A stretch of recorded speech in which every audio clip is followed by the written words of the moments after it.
அன்புக்குரிய சகோதரர்களே, ஒரு 2 தினங்களுக்கு முன்னாடி ஒரு ஆய்வறிக்கையை வெளியிட்டிருக்கிறார்கள். அந்த ஆய்வறிக்கை சொல்லக்கூடியது என்னவென்றால், இந்த மரபணுவுடைய ஆய்வுல மொத்த எத்தனை எண்ணிக்கை சொல்றாங்கன்னா, அதுல முக்கியமான ஒரு விஷயத்த சொல்றாங்க. என்ன சொல்றாங்கன்னா, 1438 அந்த குரோமோசன்கள் அதுல 300 மில்லியன் ஆண்டுல அழிஞ்சிருச்சான்.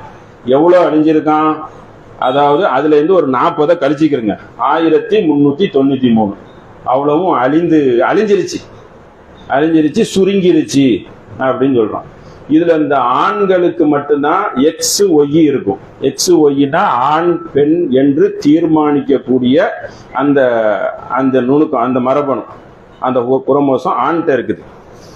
பெண்ணிட்ட X தான் இருக்கும். அதனால இவன் தான் அதை தீர்மானிக்கக்கூடியது இருக்கு. அதை சொல்லிட்டு என்ன சொல்ல வரான்னா, அந்த அழிஞ்சிச்சுன்னு சொன்னான்ல, சுருங்கி விட்டதுன்னு சொல்லி அதுல அந்த ஒய் ஆணுங்கிற தீர்மானிக்கிற அந்த மரபணு அழிஞ்சிட்டு நிறையா. அது என்ன செய்யுது? சுருங்கி விட்டது.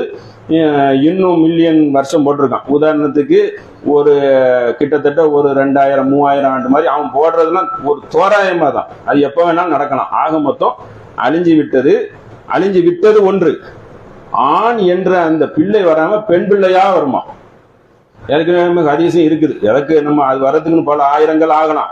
ஒரு ஆணுக்கு 50 பெண் பிள்ளை வரும்ல, அந்த மாதிரி. அப்ப பெண்ணுகள் அதிகரிக்குங்கிறது ஒரு நபிமொழியும் இருக்கிறது. அது போக அவன் என்ன சொல்றான்னா, ஆண் வர்க்கம் என்னது? ஆண் வரும், பெண்ணு என்ன செய்ய, பெண்ணு வரும், ஆண் வர்க்கம் அழிந்து விடும். அதாவது ஒய், அந்த ஒய் ஆணை தீர்மானிக்கக்கூடிய அந்த ஒய் ஹார்மோன் சுருங்கி விட்டது, அழிந்து விட்டது. அதுக்கு நாங்க மாற்று ஏற்பாடு வச்சிருக்கோம். மாற்று ஏற்பாடு வைக்கிறது தான் அவங்க வேலையை. ஆய்வு செய்துட்டு அந்த எலியில இருந்து எடுத்து நாங்க சில மரபணுகள்லாம் எடுத்து சில ஆண்களை பிற்காலத்தில் நாங்க செய்து கொண்டு வருவோங்கிற மாதிரி ஒரு திட்டத்தை வெளியே கொண்டு வந்திருக்கிறோம். ஆனா அது ஆகிறதுக்கு சில ஆயிரங்கள் ஆண்டுகள் பிடிக்கலாம். ஆனா கருத்து என்னன்னு கேட்டனா, அந்த அதாவது பெண்கள் அதிகரித்து ஆண் வரக்கூடிய அந்த பிள்ளை வரக்கூடியது அழியக்கூடியது அழிந்து விட்டது, சுருங்கி விட்டது என்று ஒரு கருத்தை என்ன செய்யறான், ஆய்வு பண்ணி சொல்லியிருக்கிறான். அது இஸ்லாத்துக்கு ஒப்பாக தான் இருக்கிறது பல நாடுகளில். ஏன் இந்த உத்தரப்பிரதேசம் உட்பட எப்படின்னா, அங்க தண்ணீர் மனைவிலாம் வச்சிருப்பாங்க. தண்ணீர் தூக்குறதுக்குன்னே சில பெண்களை கல்யாணம் முடிச்சு குடத்தை தூக்கிட்டு வருவாங்க. அந்த மாதிரி உள்ள அந்த மக்கள்லாம் நம்ம மாநிலத்திலே இருக்குது. அதிகமா ஆய்வு பண்ணச்சுல மலைவாழ் மக்கள், இந்து மக்கள் தான் அதிகமா வருமானம் செய்த மக்கள். அதான் பலதார மனம் 3, 5ன்னு சொல்லி 3வது இடத்துல தான் முஸ்லீம் வர்றாங்க.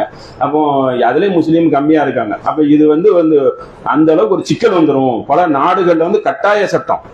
ஏன்னா பெண்கள் தவறான பாதைக்கு பேரக்கூடாதுல்ல, நெருக்கடி வந்துடும்ல. நெருக்கடி வந்தா தான் மனுஷன் எல்லாத்தையும் சரின்றுவானே. அப்போ அந்த மாதிரி ஒரு நெருக்கடியான ஒரு கட்டம் 2-3 வேற மொராக்கா போன்ற சில நாடுகள், சில இஸ்லாமிய நாடுகள், இஸ்லாமிய அல்லாத நாடுகள்லையும் கட்டாய சட்டமா வச்சிருக்கிறோம். பெண்கள் 2-3 நீங்க பண்ணிக்கிறீங்க அப்படி. அதை கரெக்டா, நமக்கும் கட்டாயம் கிடையாது, அனுமதிக்கப்பட்ட ஒண்ணு. ஆனா அனுமதிக்கப்பட்ட ஒண்ணுல கூட அந்த சர்ச்சை எப்படி வருது பாருங்க, அது பொருந்தி வருது பாருங்க. ஏன்னா சீரழிஞ்சிருந்த ஒரு சமுதாயமே. பெண்களே தவறான பாதைக்கு போயிருவாங்களா? தவறான பாதைக்கு போறதை விட ஹலால் ஆக்குறது நல்ல விஷயம் தானே. அப்ப அந்த மாதிரி என்ன சொல்கிறான் என்றால், இந்த மாதிரி ஆண் ஒய்ங்கிறது அழிந்து விட்டது. அதனால பெண்கள் அதிகமாக வருவார்கள். ஆண் வர்றதை அப்படி ஸ்டாப் ஆகணும் பாத்துக்கிறங்க. 1க்கு 50ங்கிறது டேலி ஆயிரும். அதை ஆய்வு பண்ணி 2 தினங்களுக்கு முன்னாடி விட்டுருக்கான். அவங்கள்ட்ட இருக்கிறது XX, ஆண்கள்ட்ட இருக்கிறது XY. இதெல்லாம் அதில் உள்ள ஆய்வு பண்ணி பார்க்குறவங்களுக்கு தெரியும். அப்போ அதில் அந்த ஒய்ங்கிறது சுருங்கி விட்டது, மிக விரைவில் அழிந்துவிடும் என்று ஒரு தகவலை தெரிவித்திருக்கிறாங்க. ஒரு தகவலுக்காக உடன் தெரிவித்துக்கிறேன். உரையை நிறைவு செய்கிறேன். அஸ்ஸலாமு அலைக்கும் வரஹ்மத்துல்லாஹி வபரகாத்துஹு.